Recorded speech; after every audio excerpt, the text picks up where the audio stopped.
আপনাদের উপর খোদার রহমত বর্ষিত হোক, তাই তো? এটা আমরা বলতে পারি। আমি কোনো ধর্মীয় ভাবাবেগ নিয়ে বলবো না।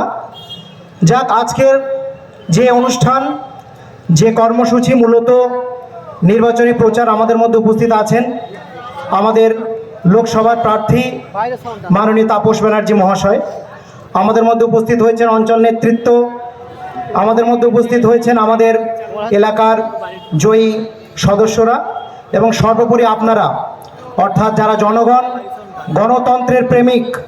আজকে আপনাদের ভোট, আপনাদের কথা, আপনাদের রায় ছাড়া ভারতবর্ষের কোনো নেতা, কোনো মন্ত্রী, কোনো এমএলএ, কোনো এমপির কোনো মর্যাদা নেই।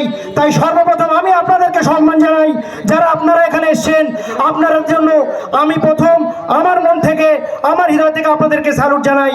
আপনারা যারা আজকে আইএসএফকে ভালোবেসে এসেছেন, এই মিলন সংঘের মাঠে একতা হয়েছেন যে আইএসএফের হাতকে শক্ত করতে হবে, যাতে আগামী দিন আমাদের এখান থেকে তাপসদা, আমাদের এখানে বিধায়ক যারা পদপ্রার্থী থাকবেন আগামী দিন, আমাদের এখান থেকে যারা পঞ্চায়েত থেকে জয়ী হবেন, আমাদের মধ্যে থেকে যারা উপরের দিকে যাবেন, যারা আমাদের দুঃখের কথা বলবেন, আমাদের মনের কথা বলবেন, আমাদের সমস্যার কথা